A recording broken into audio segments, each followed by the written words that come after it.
Hotel राजमहल episode 30। Hina और ऋतु।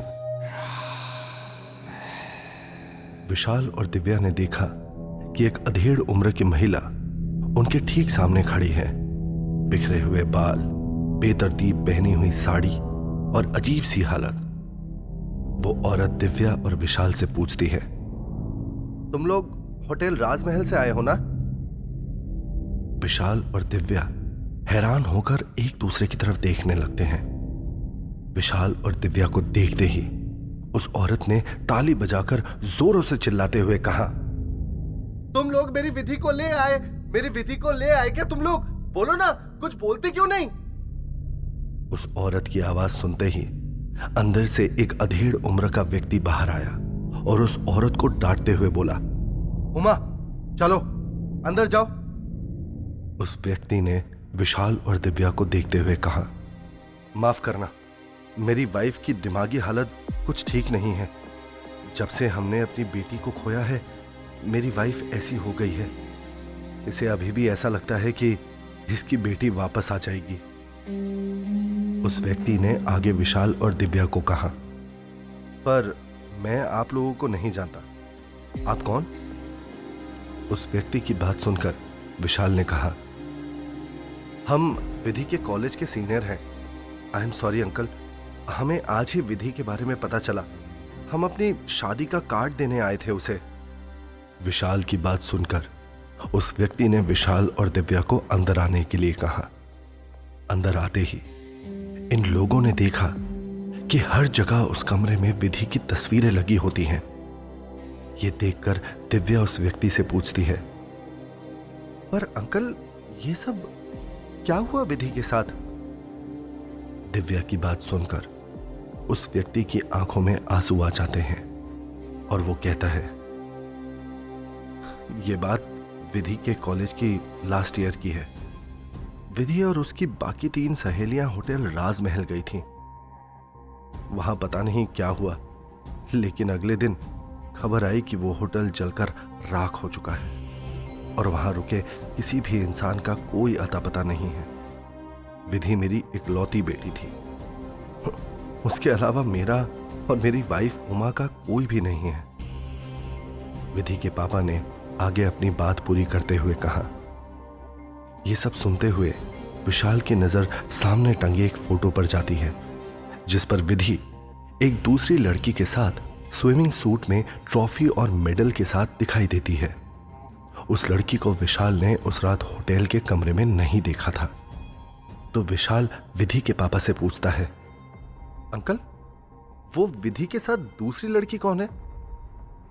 विशाल की बात सुनकर विधि के पापा ने उस फोटो की तरफ देखते हुए जवाब दिया, वो मेरे छोटे भाई की बेटी हिना है।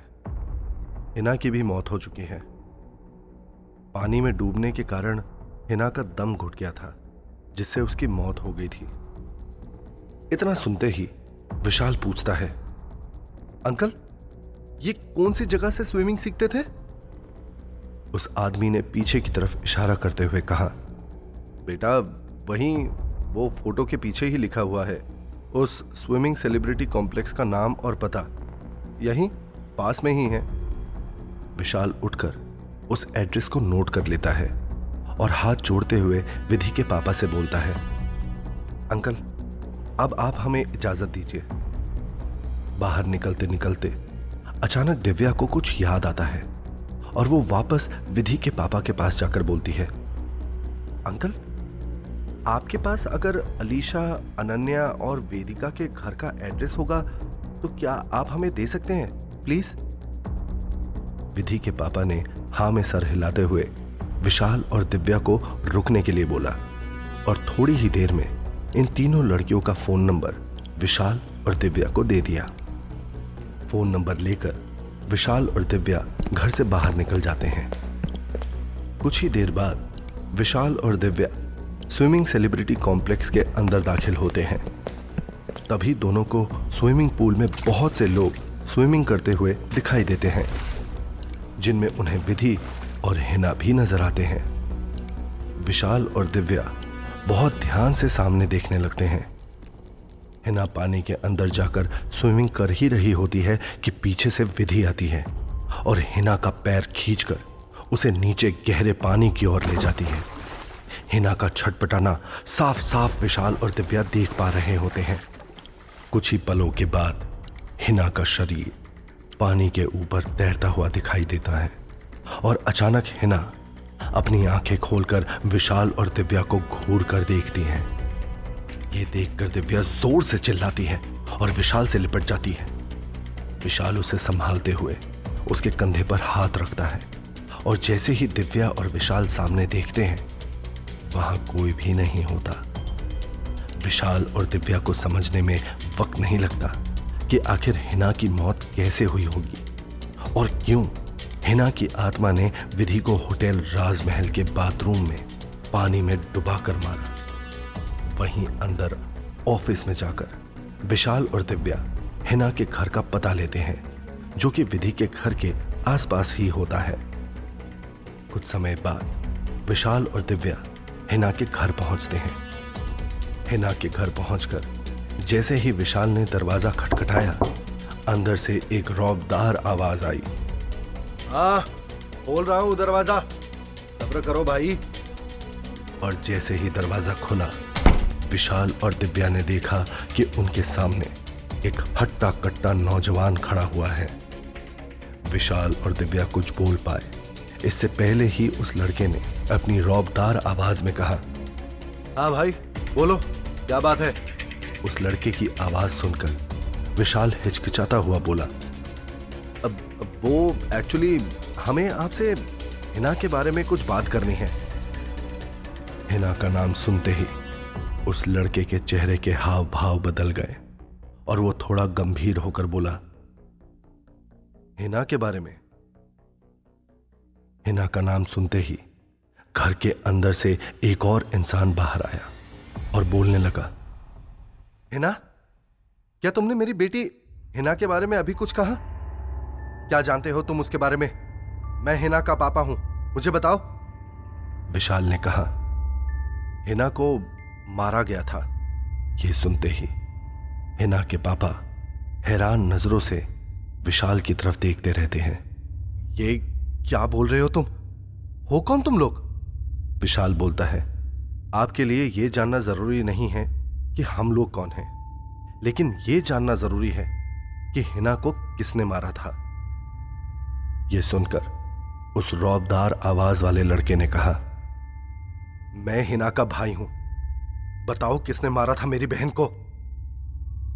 यह सुनकर दिव्या ने आगे आते हुए कहा, विधि ने मारा था हिना को। इतना सुनकर हिना का भाई गुस्सा करते हुए कहता है, यह क्या बकवास कर रहे हो तुम दोनों? क्या तुम लोगों को पता नहीं कि विधि की? विशाल बात को काटते हुए कहता है, हम ये बात बहुत अच्छे से जानते हैं कि विधि की मौत हो चुकी है। आप लोगों को यह लगता होगा कि उसकी मौत होटल राजमहल में लगी हुई आग से हुई होगी, लेकिन सच ये नहीं है। तभी हिना के पापा बोल पड़ते हैं, ये क्या पहेलियां बुझा रहे हो तुम दोनों? विशाल कहता है, पहेलियां नहीं, हम सच बता रहे हैं। और जो मैं आगे बोलने जा रहा हूं, शायद ये सुनकर आप लोगों को हमारी बात पर बिल्कुल यकीन नहीं होगा, लेकिन विधि की मौत की जिम्मेदार हिना की आत्मा है, जिसने विधि को मारकर अपनी मौत का बदला लिया है। हिना के पापा ने झल्लाते हुए कहा, यह सब क्या बकवास कर रहे हो तुम लोग? मेरी बेटी कभी किसी के साथ कुछ गलत नहीं कर सकती थी, और विधि भी हमारी बेटी ही थी। विशाल बोलता है, आप मुझे बताइए कि 2014 से पहले डिस्ट्रिक्ट स्विमिंग चैंपियनशिप कौन जीतता था? यह सुनकर हिना का भाई बोलता है, मेरी बहन हिना। विशाल आगे पूछता है, 2014 के बाद यह चैंपियनशिप कौन जीतने लगा था? हिना के पिता जवाब देते हैं, विधि, क्योंकि हिना मर चुकी थी। विशाल हिना के पापा का हाथ पकड़कर बोलते हैं, समझदार को इशारा ही काफी होता है। हिना के पापा विशाल की बात समझने की कोशिश कर रहे होते हैं जब विशाल उनसे बोलता है, अंकल उस तरफ देखिए। हिना के पापा पलटकर उस तरफ देखते हैं जिधर विशाल उन्हें देखने के लिए कह रहा होता है। सामने हिना की आत्मा सफेद रोशनी में जाती हुई दिखाई देती है। हिना के पापा के हाथ अपनी बेटी को देखकर उसकी तरफ बढ़ते हैं। मेरी हिना। पल भर में हिना उस सफेद रोशनी में गायब हो जाती है। विशाल हिना के पापा का हाथ छोड़ देता है और हिना के पापा अपनी बेटी के लिए रोने लगते हैं। विशाल बस उनके कंधे पर अपना हाथ रखकर सहारा देता है। हिना के पापा विशाल को पकड़कर फूट फूट कर रोते हैं। ये देखकर दिव्या की आंखें भी नम हो जाती हैं। हिना का भाई अपने पापा को संभालता है। हिना की आत्मा आपको इस हालात में देखकर सिर्फ दुखी होगी, इतना कहकर विशाल दिव्या के साथ वहां से चला जाता है। चलते चलते विशाल का हाथ दिव्या थाम लेती है। विशाल की आंखें भी नम हैं। दिव्या पूछती है, तुम रो रहे हो विशाल? विशाल अपना हाथ दिव्या के हाथ से छुड़ाता है और अपनी आंखों को साफ करते हुए कहता है, नहीं, कुछ गंदगी चली गई है आंखों में। दिव्या के चेहरे पर हल्की सी प्यार भरी मुस्कान आती है। तुम बहुत अच्छे हो विशाल। विशाल पलटकर दिव्या को देखता है। पता है मुझे। दिव्या की आंखें हैरानी में बड़ी हो जाती हैं। बड़े आए, विशाल कहता है। तुम जयपुर निकल जाओ। दिव्या पूछती है, और तुम? विशाल कहता है, मुझे अलीशा के घर जाना है, गुजरात। दिव्या हैरान होकर पूछती है, तो क्या अब हम गुजरात जाएंगे? विशाल ने कहा, हम नहीं, मैं। दिव्या कहती है, मैं कहीं भी अकेली नहीं जाने वाली। जहां तुम जाओगे मैं भी वहीं जाऊंगी। तभी बंसी ने विशाल के बाएं कान में बुदबुदाया, ये चिपटने वाली डायन है, इतनी आसानी से पीछा नहीं छोड़ेगी। और दाहिने कान में मुरली बुदबुदाता है, कम से कम ये उस प्रिया जैसी धोखेबाज तो नहीं। इसे अपने हीरो के साथ ही हर जगह जाना है। विशाल एक गहरी सांस भरता है और बोलता है, हो गया तुम लोगों का? दिव्या डर कर देखती है। किससे बात कर रहे हो? विशाल कहता है, किसी से नहीं। विशाल और दिव्या बस से गुजरात के लिए निकल जाते हैं। अलसाता हुआ सूरज धीमे धीमे ढलने लगा है। बस आकर सूरत के सबसे बड़े बस डिपो पर रुकती है। विशाल और दिव्या बस से उतरते हैं। कुछ देर बाद एक ऑटो रिक्शा कृष्णा सदन हाउस नंबर 512 सूरत के सामने आकर रुकता है। विशाल और दिव्या उतरते हैं। विशाल ने देखा कि सामने खड़ा एक चौकीदार उनकी तरफ ही देख रहा होता है। विशाल चौकीदार के पास जाकर उससे पूछता है, भाई साहब, अलीशा अग्निहोत्री का घर यही है? चौकीदार विशाल की बात सुनकर हाँ में सर हिलाते हुए कहता है, हाँ साहब, यह अलीशा मैडम का घर है, पर आप किससे मिलने आए हैं? चौकीदार की बात सुनकर विशाल ने कहा, हम अलीशा के सीनियर हैं, उसकी फैमिली से मिलने आए हैं। विशाल और दिव्या को इंतजार करने के लिए कहकर चौकीदार तुरंत किसी को फोन लगाता है और फोन में दूसरी तरफ किसी से कुछ बातें करता है और थोड़ी देर बाद विशाल और दिव्या को अंदर जाने के लिए कहता है। अलीशा के घर के अंदर जाते ही घर देखकर दिव्या की आंखें खुली की खुली रह जाती हैं। अलीशा का घर जितना बड़ा है उतना ही ज्यादा सुंदर भी।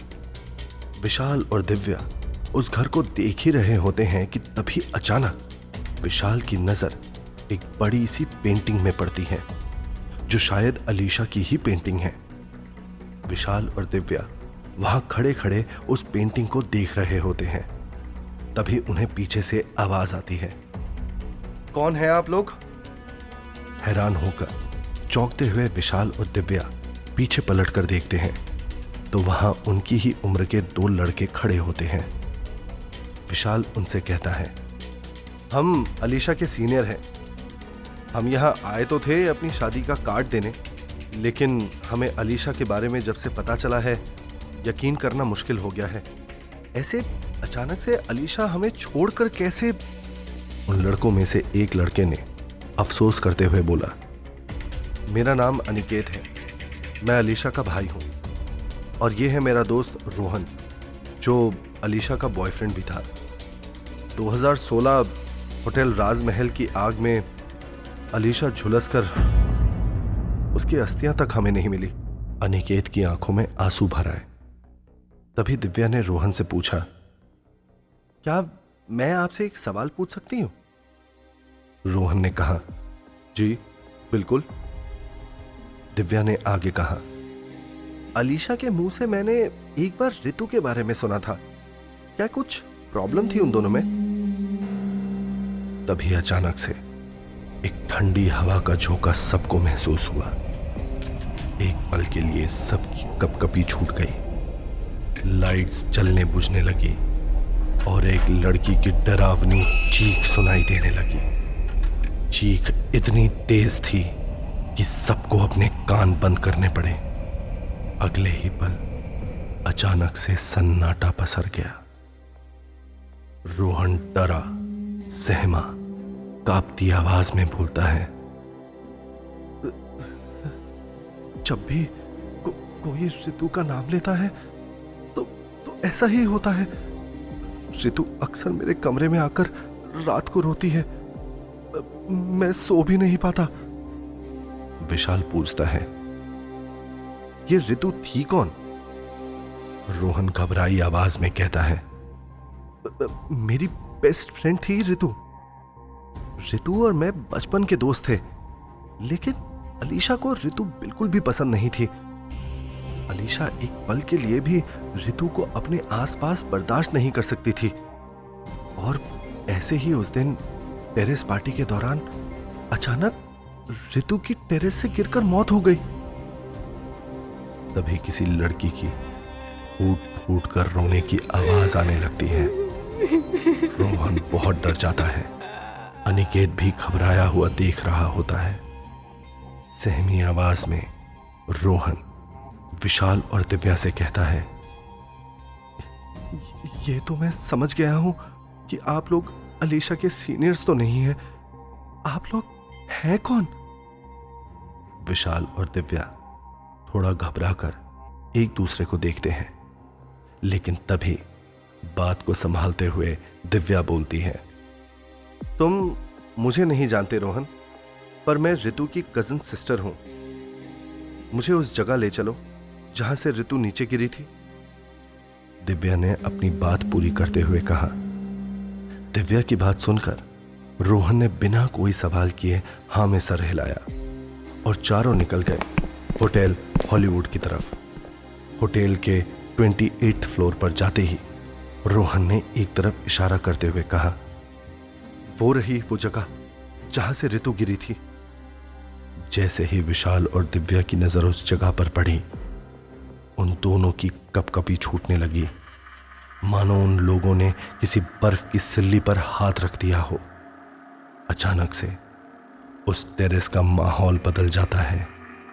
Party lights, party music, party के गेस्ट से भरा हुआ पूरा टेरेस। विशाल और दिव्या साफ साफ देख पा रहे होते हैं कि कैसे ऋतु और रोहन को इतने करीब होकर डांस करते देख अलीशा को गुस्सा आ रहा होता है। अलीशा एक ड्रिंक के बाद दूसरा ड्रिंक एक झटके से पी जाती है। ऋतु को किसी का फोन आ रहा होता है और वो बात करने के लिए डांस फ्लोर से दूर टेरेस की रेलिंग पर टिककर बात करने लगती है। दूसरी तरफ अलीशा एक और ड्रिंक एक घूंट में पी जाती है। रोहन अपने बाकी फ्रेंड्स के साथ डांस में बिजी है। तभी आंखों में नफरत पहनकर अलीशा ऋतु की तरफ बढ़ती है। ऋतु इस सब से बेखबर फोन पर बात करने में बिजी है। अलीशा उसकी तरफ बढ़ती जा रही है और अपने अगल बगल भी देखती जा रही है कि कोई उसे देख ना रहा हो। जैसे ही वो ऋतु के पीछे आती है, जानबूझकर एक जोर का धक्का ऋतु को मारती है और ऋतु चीखती हुई रेलिंग से गिरती है और अगले पल ही धड़ाम की आवाज के साथ उसका सर 10 माले नीचे फर्श पर टकराकर फट जाता है। पल भर में खून की धारा ऋतु को हर तरफ से घेर लेती हैं। ये सब देखते देखते न जाने कब दिव्या रेलिंग के पास पहुंच गई होती है और वो मानो ऋतु के पीछे पीछे गिरने जा रही होती है जब विशाल जल्दी से उसको अपनी तरफ खींच लेता है। दिव्या चक्कर खाकर विशाल की बाहों में बेहोश हो जाती है। विशाल के सामने ऋतु खड़ी है जिसका पूरा चेहरा खून में सना है और वो घूर कर विशाल को देख रही होती है। अब क्या होगा आगे? क्या विशाल और दिव्या ऋतु की आत्मा को मुक्ति दिला पाएंगे या खुद ऋतु के गुस्से का शिकार बन जाएंगे?